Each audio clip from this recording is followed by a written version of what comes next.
Meursault, rien que ce nom évoque l'un des personnages les plus mystérieux, les plus énigmatiques de toute la littérature. C'est bien sûr le protagoniste de L'Étranger d'Albert Camus. Et aujourd'hui, on va tenter de percer ce mystère ensemble. On va décortiquer ce qui le rend justement si étranger. Alors voilà, la question est posée. Une question qui peut paraître simple, mais qui est en fait terriblement complexe. Qui est vraiment Meursault ? On le voit souvent comme une sorte d'énigme, un puzzle que des générations entières de lecteurs ont essayé de reconstituer.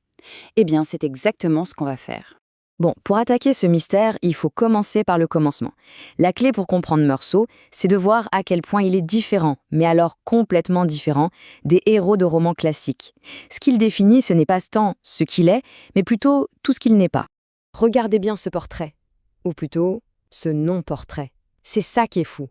Camus nous laisse avec un vide immense. Pensez aux grands héros du 19e siècle, décrits sur des pages et des pages. Ici, rien. Meursault est banal. Ordinaire, on nous dit qu'il a du mal à communiquer.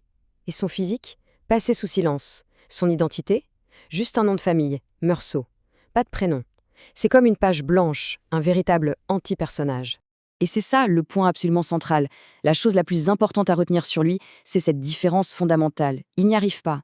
Il n'arrive tout simplement pas à s'intégrer, à se reconnaître dans les autres, dans les règles, dans les attentes de la société. Avant même que le drame ne se noue, il est déjà, au fond, un étranger. Ok, cette étrangeté, ce décalage, voyons ce que ça donne en pratique. Et pour ça, on va se pencher sur un moment absolument capital, un événement qui va tout déclencher, la mort de sa mère. Le livre s'ouvre là-dessus, un fait brut, direct. Pour n'importe qui, ce serait un choc, un effondrement, un bouleversement total. Mais pas pour Meursault. Pour lui, c'est autre chose. C'est exactement ça. Il ne ressent pas, il fait. Il accomplit un devoir, comme on dit. Il va à l'enterrement comme on irait pointer au bureau. C'est une formalité. Le désespoir, la tristesse, toutes ces émotions que la société attend, qu'elle exige presque dans ces moments-là. Rien. Le vide. Alors la suite logique, ce serait quoi ? Pour une personne normale qui vient de perdre sa mère, on s'attendrait à du recueillement, de la solitude, non ? Une période de deuil, tout simplement ? Eh bien, pas du tout. Le lendemain, Meursault, lui, il va à la plage, il rencontre une femme, Marie, et il commence une liaison. C'est un comportement qui, pour les autres, est juste incompréhensible, complètement à côté de la plaque, en rupture totale avec ce que la société considère comme normal après un deuil. Alors forcément, la question nous brûle les lèvres. Mais pourquoi ? Pourquoi ce détachement ? C'est de l'indifférence pure, de la froideur, ou est-ce que ça cache autre chose ? Et la réponse, elle est essentielle. Ce n'est pas juste un caprice de personnage. C'est un geste littéraire très fort, un choix complètement révolutionnaire de la part de Camus. Et c'est là que ça devient absolument passionnant. Parce qu'avec Meursault, Camus ne fait pas que raconter une histoire, il fait exploser les codes.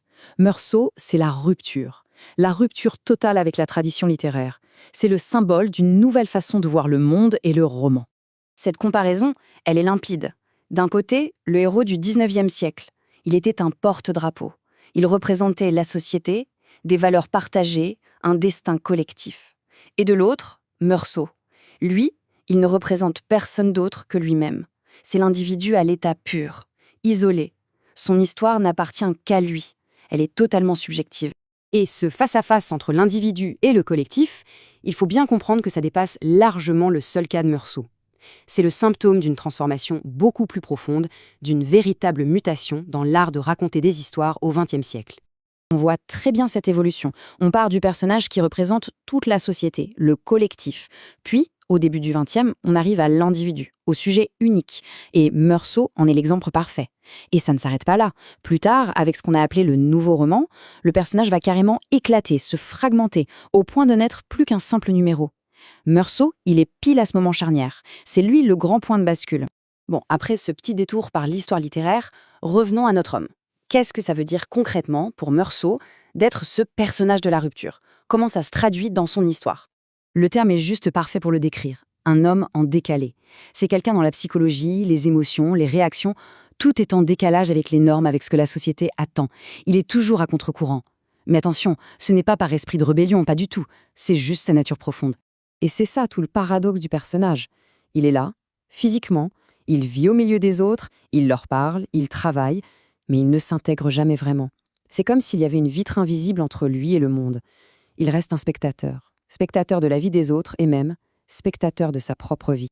Et on va conclure là-dessus, avec la question qui, finalement, résume tout le mystère Meursault. Est-il seulement étranger aux autres, à la société, ou est-ce que, au plus profond de lui, il est aussi et surtout un étranger à lui-même? C'est une question vertigineuse et Camus, bien sûr, nous laisse y réfléchir.